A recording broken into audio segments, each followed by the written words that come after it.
ಶಾಂತವಾದ ಹಿನ್ನೆಲೆ ಸಂಗೀತ.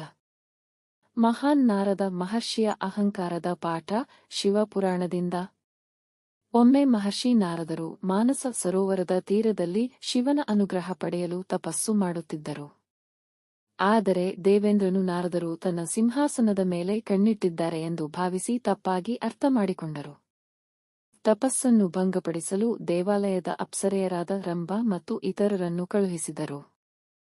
ಆದರೆ ಅವರ ನೃತ್ಯವೂ ಸಂಗೀತವೂ ನಾರದರನ್ನು ಅಸ್ತಿತ್ವದಿಂದ ದೂಡಲಿಲ್ಲ. ಅವರು ತಪಸ್ಸಿನಲ್ಲಿ ಸ್ಥಿರರಾಗಿ ಮುಂದುವರಿದರು. ಹೀಗಾಗಿ ಅಪ್ಸರೆಗಳು ವಿಫಲರಾಗಿ ಸ್ವರ್ಗಕ್ಕೆ ಹಿಂದಿರುಗಿ ಇಂದ್ರನಿಗೆ ವರದಿ ನೀಡಿದರು. ಇನ್ನು ಇಂದ್ರನು ತಾನೇ ಭೂಮಿಗೆ ಇಳಿದು ನಾರದರನ್ನು ನೋಡಿದರು. ಅವರು ಶಿವನ ಧ್ಯಾನದಲ್ಲಿ ತಲ್ಲೀನರಾಗಿದ್ದರು. ಇಂದ್ರನ ಶಂಕೆ ಹೋಗಿ ಆತ ಮನಸ್ಸಿಗೆ ಶಾಂತಿಯೊಂದಿಗೆ ಸ್ವರ್ಗಕ್ಕೆ ಹಿಂದಿರುಗಿದರು. ನಾರದರಿಗೆ ಈ ಘಟನೆಗಳೆಲ್ಲವೂ ತಿಳಿದಿತ್ತು.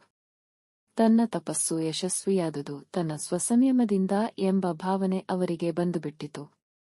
ಆದರೆ ಶಿವನ ಅನುಗ್ರಹವೇ ತನ್ನನ್ನು ರಕ್ಷಿಸಿದೆ ಎಂಬ ಸತ್ಯವನ್ನು ಅವರು ಅರಿಯಲಿಲ್ಲ.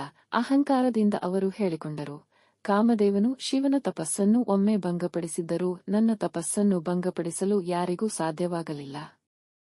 ನಾರದರು ಸತ್ಯ ಲೋಕಕ್ಕೆ ತೆರಳಿ ತನ್ನ ಸಾಧನೆಯ ಬಗ್ಗೆ ಬ್ರಹ್ಮ ಮತ್ತು ಸರಸ್ವತಿಯವರಿಗೆ ಹೆಮ್ಮೆಪಟ್ಟು ಹೇಳಿದರು. ಆದರೆ ಬ್ರಹ್ಮ ಮತ್ತು ಸರಸ್ವತಿ ಮೌನವಲ್ಲಿಯೇ ಉಳಿದರು. ಅವರು ಶಿವನು ವಿಷ್ಣುವು ನಾರದರಿಗೆ ಪಾಠ ಕಲಿಸುವರು ಎಂಬ ನಂಬಿಕೆ ಇತ್ತು. ನಾರದರು ಈ ಮೌನವನ್ನು ತನ್ನ ಯಶಸ್ಸಿಗೆ ಅಂಗೀಕಾರ ಎಂದು ಭಾವಿಸಿದರು. ಪರಮಶಿವ ಮತ್ತು ಪಾರ್ವತಿಗೆ ತನ್ನ ಸಾಧನೆಯನ್ನು ತಿಳಿಸಿದಾಗ ಅವರು ಮೌನವಾಗಿಯೇ ಉಳಿದರು. ನಾರದರಿಗೆ ಇದು ಎರಡನೇ ಜಯವೆಂದು ಭಾಸವಾಯಿತು. ನಂತರ ಅವರು ವಿಷ್ಣುವಿನ ಬಳಿ ಹೋದರು ಮತ್ತು ಹೆಮ್ಮೆಯಿಂದ ಹೇಳಿದರು, ಪ್ರಭು, ನನ್ನ ತಪಸ್ಸಿನಿಂದ ಯಾವುದೇ ಅಪ್ಸರೆಯರು ನನ್ನ ಮನಸ್ಸನ್ನು ಕದಡಲು ಸಾಧ್ಯವಾಗಲಿಲ್ಲ. ಇನ್ನು ನಿಮ್ಮ ಮಾಯೆ ಕೂಡ ನನ್ನ ಮೇಲೆ ಪ್ರಭಾವ ಬೀರುವುದಿಲ್ಲ. ವಿಷ್ಣು ಹೊತ್ತ ನಗೆಯೊಂದಿಗೆ ಹೇಳಿದರು, ನಾರದ, ಈ ಪ್ರಕೃತಿಯ ಶಕ್ತಿ, ಸೃಷ್ಟಿಯ ಮೂಲ. ನಾನು ಮತ್ತು ಶಿವನು ಅದನ್ನು ನಿಯಂತ್ರಿಸುತ್ತೇವೆ. ಇದು ಹೇಗೆ ಕಾರ್ಯನಿರ್ವಹಿಸುತ್ತದೆ ಎಂಬುದು ಗಂಭೀರವಾದದ್ದು. ಬಹಳ ಶೀಘ್ರದಲ್ಲೇ ನಿನಗೆ ಅದರ ಶಕ್ತಿಯ ಸತ್ಯ ಸ್ಪಷ್ಟವಾಗುವುದು. ಲಕ್ಷ್ಮೀ ದೇವಿಯು ತಿಳಿವಳಿಕೆಯ ನಗೆಯೊಡನೆ ನೋಡಿದರು. ಆದರೆ ನಾರದರಿಗೆ ವಿಷ್ಣುವಿನ ಮಾತಿನ ಅರ್ಥ ಬಾರದಂತಾಯಿತು.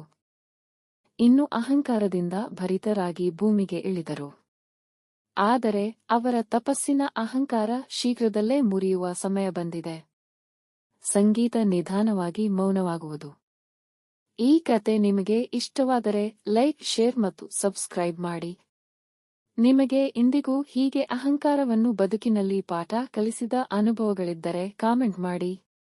ಮತ್ತೆ ಭೇಟಿಯಾಗುವವರೆಗೆ ದೇವರ ಅನುಗ್ರಹ ಇರಲಿ.